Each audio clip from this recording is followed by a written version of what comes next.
Hello, everybody, and welcome to the Crypto Hipster Podcast. This is your host, Jamil Hassan, the Crypto Hipster, where I interview founders, entrepreneurs, executives, thought leaders, amazing people all across the world of crypto and blockchain.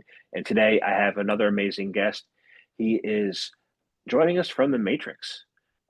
His name is Ian Estrada. Hmm. I didn't ask him his title. I should have. Maybe founder, CEO. He'll let us know. Ian, Hmm. welcome to the show. Hey Jamil, thanks for having me on here. And yes, I am the co-founder and CEO of the Matrix. And yes, I am from the Matrix. But physically, I entered the Matrix between Shanghai and Manila, right? So super happy to be here. Awesome. Happy to have you. Thank you for joining me. So Hmm. let's kick things off. I'll ask you first, what is your background and is it a logical background for what you're doing now? Right. So, I guess, I'll answer the second question first, and then maybe I'll answer it backward. I don't know because there's so many backgrounds that don't really make sense, and then they end up, hitting it, maybe being very successful with the protocols that they build. But to answer the question, my background has been primarily in financial services. And prior to crypto, I built a lot of things for like mass consumer. So in the Philippines, I was the youngest vice president at GCash. So that's the nation's number one wallet with around like 100 million users. My largest product there has around 60 to 70 million users right now.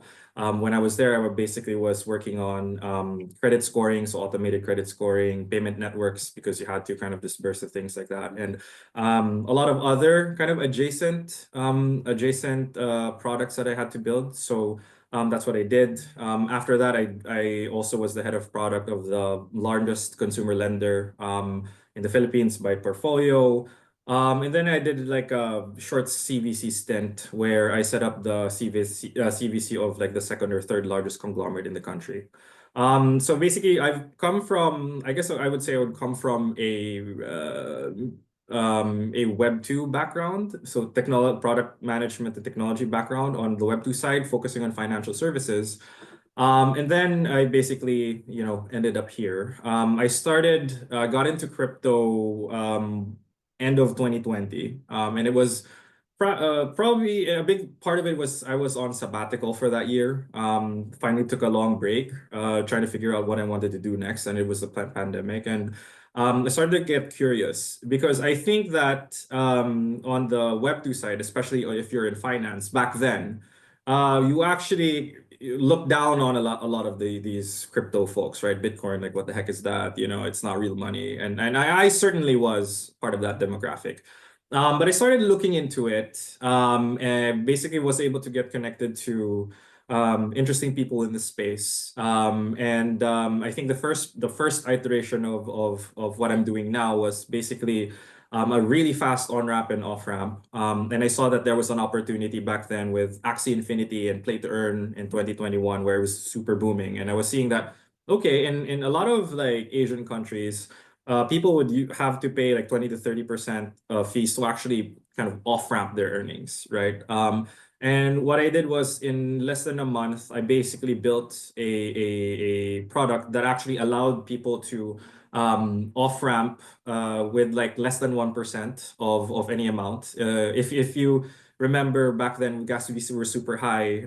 If for example, regardless if you were actually off ramping $50 or $200, you'd have to pay like $20, right? And if you're in Asia, it's micropayments. But I was able to bring it down to like 1 to 2%. And the actual time to get your cash into your bank account or mobile wallet was like less than a minute, right? So basically, I was able to build that and expand that into around 6 countries in less than 3 months. And then, obviously, kind of the bear market happened, and we started kind of finding our way. Went on this path on the Matrix because of really we got really super curious about. I personally got super curious about AI and meme coins. I was also able to meet with the CEO of Aether, so one of the category leaders of the decentralized compute industry, and we were kind of throwing stuff around, and the idea that's stuck, and I think that we were all, like myself and the team, were super interested in, was the concept of like AI stablecoins. And it also obviously resonated with Aether, and we basically created the first AI stablecoin, or intelligent stablecoin, with backed by ATH. And now we're basically building out that ecosystem. Got it. Yeah, it's logical. Also exciting. You think So so? yeah, yeah. I forgot about all the Philippine Axie Infinity millionaires. So Mm, cool. So the Matrix, right? When I yeah. think of the Matrix, I think of I think of the Keanu Reeves movie, right? But That's the point. Yeah, that is the point. Yeah. Mhm. what is Matrix all about? And how are you building a decentralized economic infrastructure for decentralized AI? Right. So yeah, the matrix is basically the way that we actually we think about it, is that it's a place where you can deposit your AI tokens, and mint these, what we call intelligent stable coins, or as a shortcut, AI USDs. And basically what we're actually trying to build out is a protocol where anyone with holdings of any AI tokens, right? Any AI tokens can actually use those tokens and make money, or play with DeFi with them, right? So I would say that the closest analog to what we're doing with the Matrix would be MakerDAO. So if you remember, it's basically like a collateralized debt position for Ethereum, and then for DAI. And we're actually doing the same. We're doing the same for AI tokens. And I think the biggest question is why choose AI tokens? They're obviously very volatile. They're also X, Y, and Z, they're fairly launched, they're not VC backed, blah blah blah. So I think that there's a huge opportunity here. I feel very strongly that these I think a big part of the AI token meta has been allowing founders, like AI founders working on AI agents and other projects, to be able to raise money fairly quickly. But I think the problem that happens when they've raised it fairly quickly is that there's no actual utility for their AI token, right? They're not, and these people are focused on what they're doing from an AI perspective. No way are they going to be thinking about tokenomics. No way are they going to be thinking about, like, how are we going to prevent selling pressure, right? So what we actually do is we actually help out both the project side and the user side, because now for you to be able to mint your AI USD, you have to lock your tokens with us. So obviously there's going to be like different collateralization levels, right? So for these types of tokens, it's definitely going to be above the standard 200%. But at least now, when let's say a foundation or a DAO building an AI project, and for those with fairly launched tokens, they usually have like less than 10% of total supply. And I'm sure a lot of people here listening in would have invested in meme coins, and everyone watches the dev wallet like a hawk, right? Especially the top tier ones. And if they see dev sell, that's very much fun, right? So imagine using the matrix instead, right? I have a treasury, I don't have to let it go, but I can mint stablecoin and actually use that to pay for employees for costs and things like that, right? So that's one. On the holder side, right? So I think that if I think one is that you're obviously exposed to a lot of volatility risk. And basically, what if you want to support a project and you don't want to, take obviously you want to make sure that you keep the token, right? Token long term. But then you're actually like, okay, the cost benefit analysis doesn't make sense. Why shouldn't I sell it? Like, I don't want to sell it, but maybe I should sell it to get into this opportunity. With us, you actually don't have to. You basically mint your AUSD. Go to our platform. You can provide liquidity and liquidity on our side. You can stake it for rewards. And a lot of different things, right? So instead of, like, we're actually creating an economic layer for the emerging decentralized AI industry. So basically, that's pretty much it. Yeah. Sounds exciting to me. What does I should get into stable coins first. I didn't know that I didn't know that the people watched the dev wallet movement if you're investing in meme coins. I didn't know they looked at that first.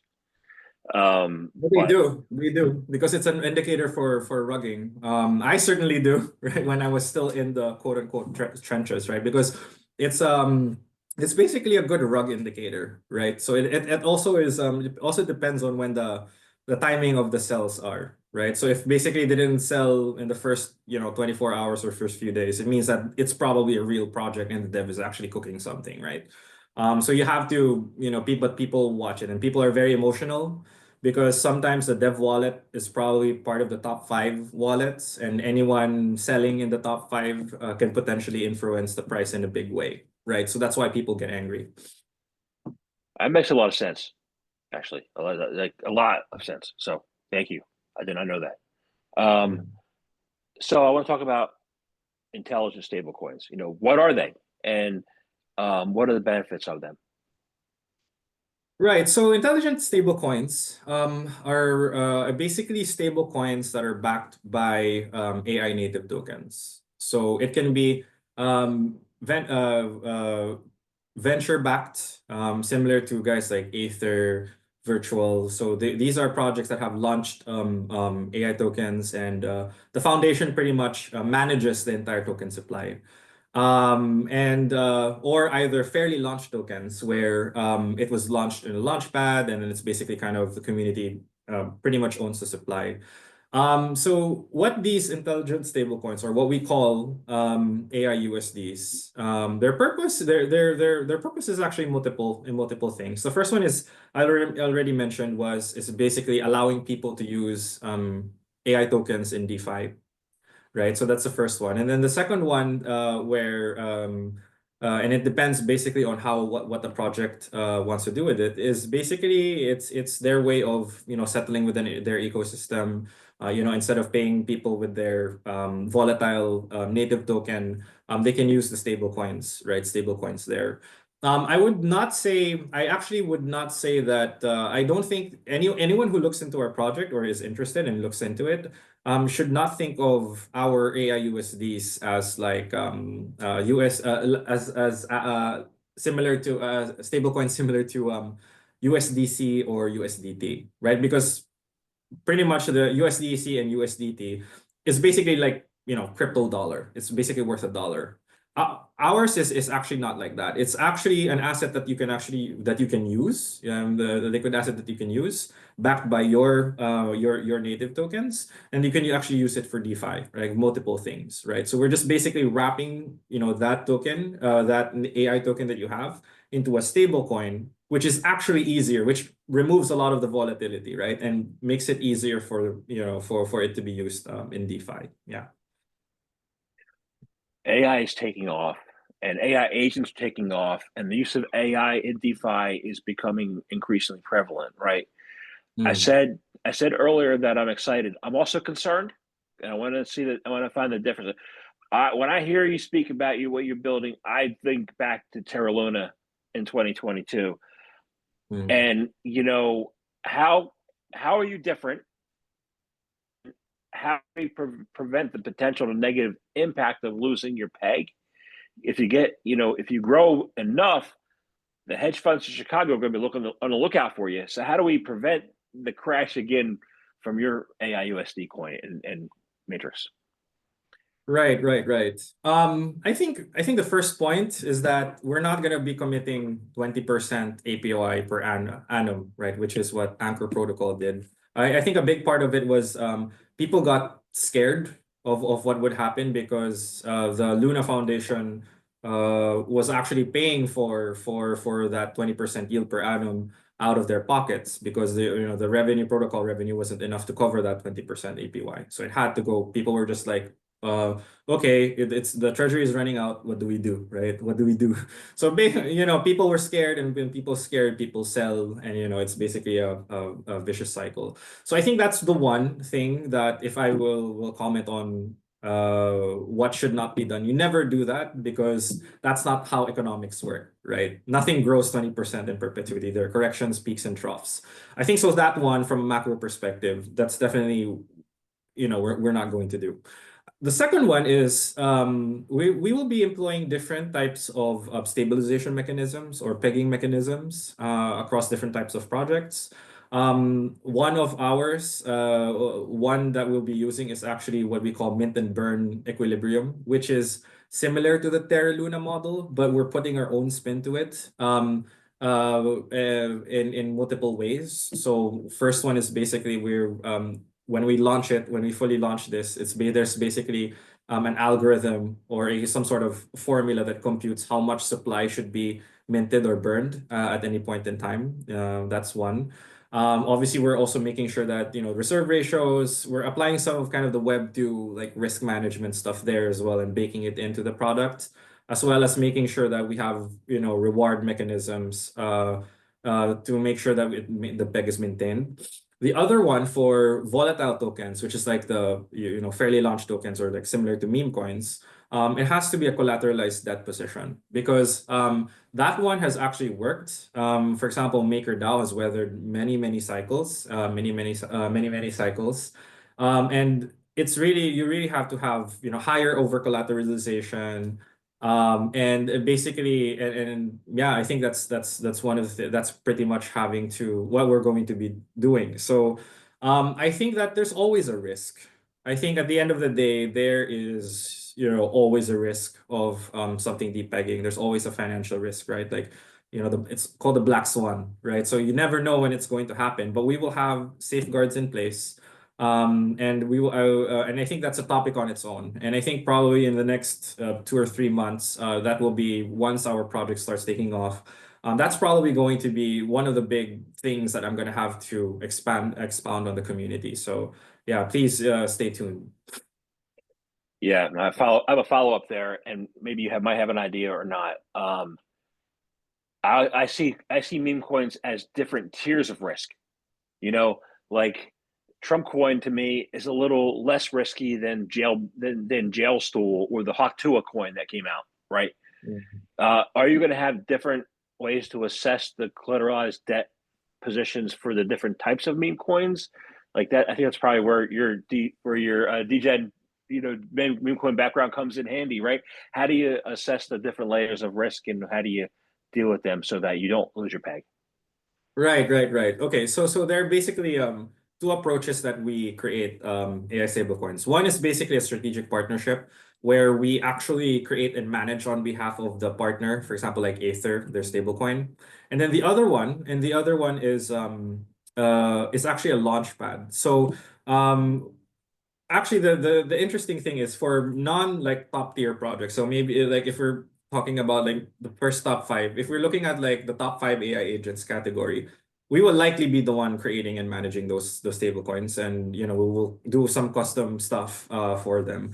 But for anyone who still is still growing AI project and things like that, but wants to make sure that create like DeFi mechanisms for their token, it's going to be launchpad style. Right. So, I mean, on our side, basically, we will be able to help, we will help them.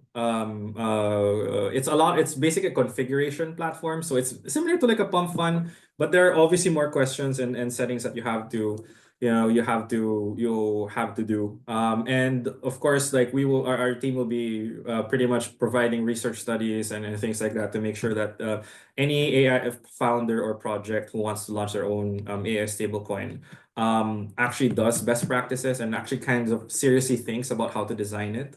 And the good thing also as well is that the fees earned for these stablecoins, actually for those people who create their own stablecoin, launch it on this launchpad, they actually own it.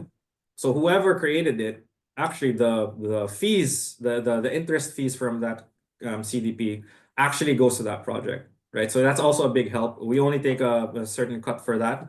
But basically they own it. So yeah, that's how we basically work with the different ones. Basically it's different approaches to different risk profiles for sure.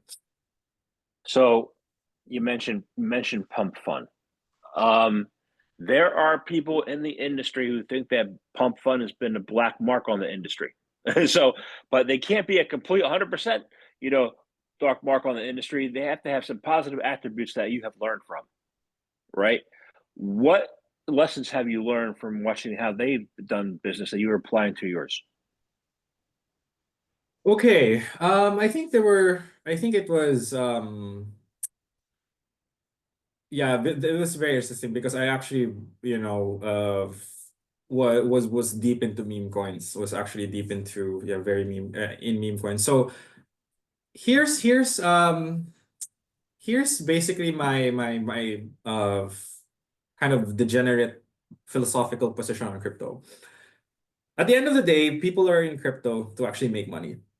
The technology is great, right? The technology is great. No, and I love the technology.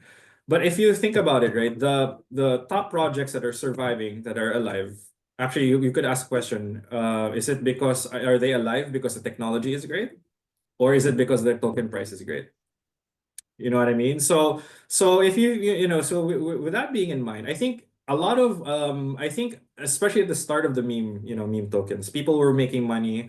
It exploded alongside the Bitcoin hitting all-time highs from 80 to 90, basically just sent the market, made the market euphoric, right? And I think a lot of people did, like the early ones made a lot of money because it was the Wild West. Usually, I mean, personally for me, what I would do is, if you're familiar with how meme tokens are launched, I usually would just spend like zero point 0.1 Sol every what's this called, every 6 hours into like 10 projects that haven't bonded yet. And then usually I would probably win one or two things like that. So basically it was a casino, right? So I think that a lot of people got interested in it, and a lot of people got kind of money for it, because again, price drives interest, right? But what happened was, I think that since were people, you could easily make money from meme coins pretty early on.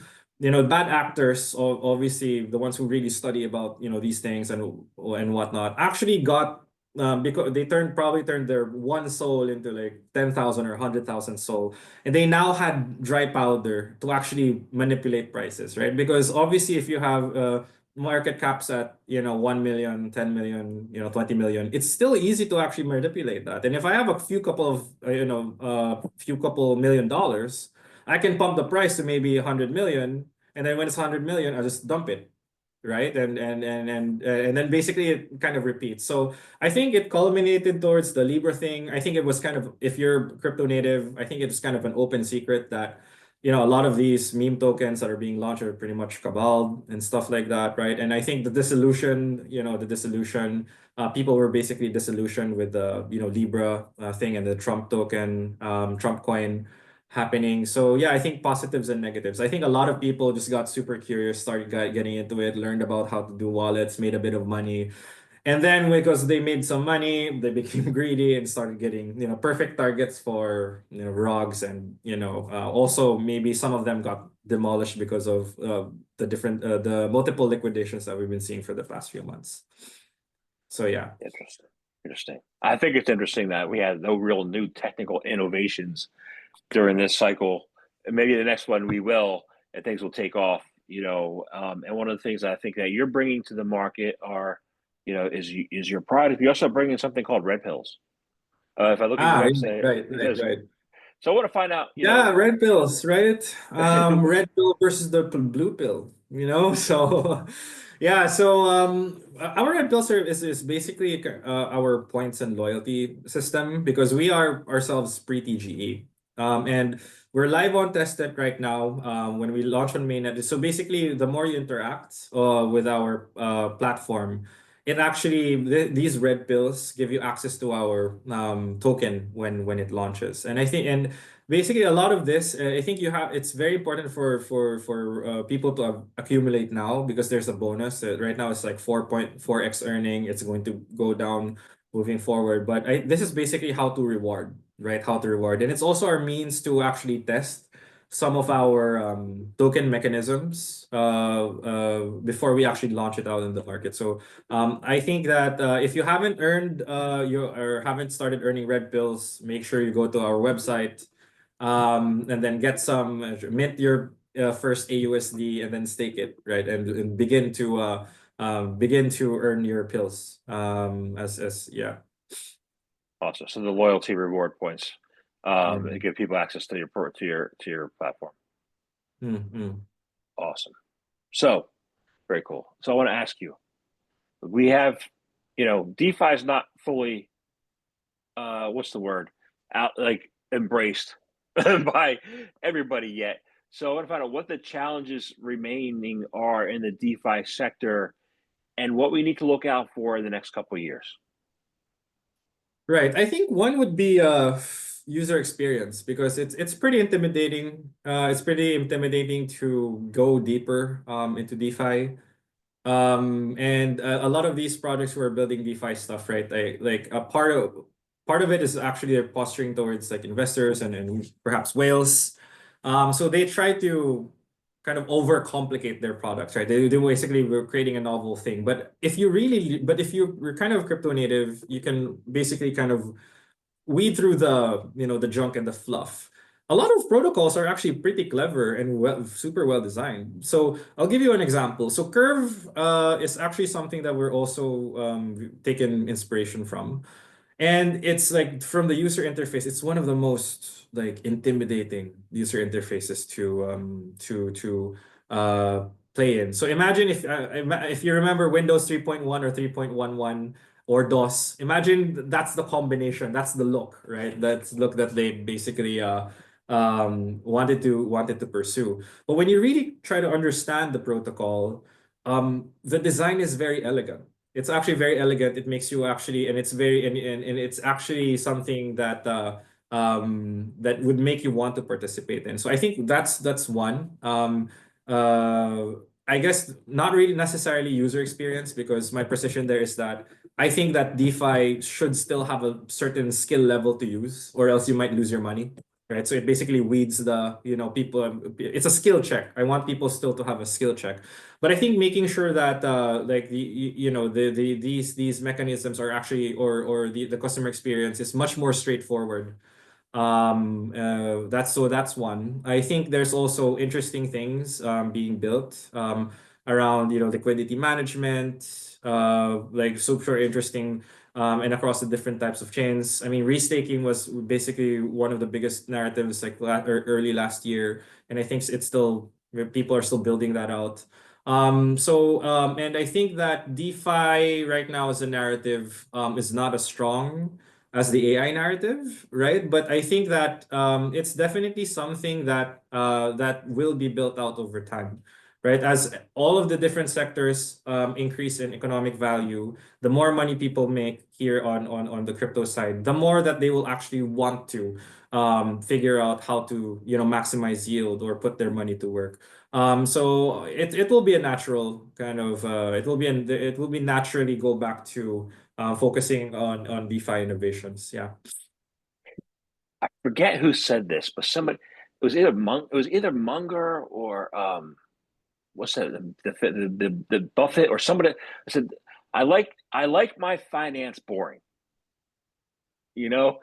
So DeFi should be boring, but AI shouldn't be boring, right? So Mm-hmm. from a boringness perspective, it seems though that a lot of people chase impatiently in this industry still, right? How do we get them to be patient? Because it's going to take some time for all these, innovations to really, form and gel.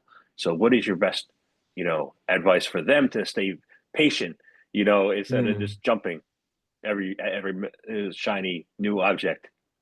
Mm-hmm. That's a very hard thing to do because okay, so like I mentioned, I've built mass consumer products, right? And for you to be able to get to a certain scale, you need to be able to build the product towards the lowest common denominator, right? As simple as possible, even, people who, let's say, who have very little experience with, digital apps or whatever, should be able to use it. So you have to do that. But the thing is, crypto at its right now, at its current state, since a lot of the stuff on the chain is being built and things like that, a lot of foundational still things are still being built. Again, I really believe we are early. You really can't do that. because there's so many constraints, right? When it comes to building these things. Are I mean, the trade-off basically is okay, you're unregulated. I mean, at least at this point in time, I doubt that central banks can regulate this completely, though.